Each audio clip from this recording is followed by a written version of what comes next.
You may have noticed, if you've been watching for a while, that I'm a little bit of a gearhead. I think living in the 21st century is pretty cool, but then I've read way too much science fiction. One of the things that has come up on my radar is something people are calling the Internet of Things. I know, right? What's that? Well, basically, it's inanimate objects, things, connected to the Internet. I've been hearing about this for a while now. You know, the odd report of a refrigerator connected to the Internet. It keeps track of what you use out of it and puts these things on your grocery list. No, I don't have one. No, I don't need one, and I don't want one. That's the way most people I talk to are. I don't need my stuff connected to the Internet. But I've noticed that I've started to collect a couple of things around the house that are connected to the Internet, and I gotta tell you, they're pretty cool. One of the coolest things I got is the Nest Learning Thermostat. I just installed this a month or so ago, but I already love it. You just adjust the temperature the way you normally would, and after a week or so, it learns what you want. It's pretty freaky to walk up to it to adjust the temp and have it do it just before you get to it. But that's not really an internet thing. One of the coolest things is that you can tell it you're away from home and it'll turn the temp down until you tell it you're back. I went to Texas the other day, and when I was about 30 miles away from getting home, I told my Nest to turn on the heat.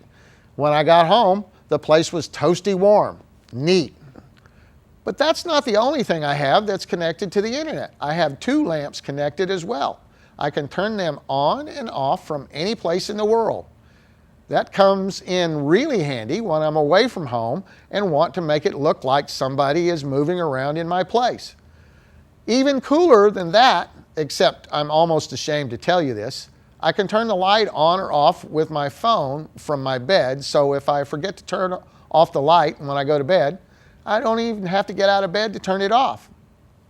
Then there's the speakers I have. Yep, they're connected to the Internet too. I can adjust the volume up or down from any room in the house. I have one set of speakers play something from Spotify in the kitchen, and another set plays something from Pandora in the living room. And I can do all of that from my smartphone or iPad from any room in the house.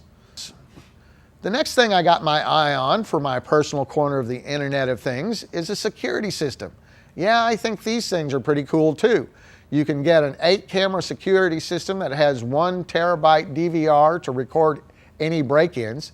8 cameras, a couple of them are infrared so they can see in the dark. But what makes this system a part of the Internet of Things is that you can check any of those cameras live, as they say, from anywhere on the planet. You can also set up the system to send you emails or text alerts if it detects any motion. I heard of one lady who just happened to pull up one of her cameras on her computer at work and discovered a break-in in progress. She called 911 and the police arrived in time to haul the burglars away. So I guess this Internet of Things has some potential. Perhaps a refrigerator connected to the Internet won't seem so outlandish in a year or two. One thing for sure, it brings a whole new meaning to the phrase phoning it in. Speaking of which, I need to turn up the heat and start some tunes, because that's it for today's #random. See you next time.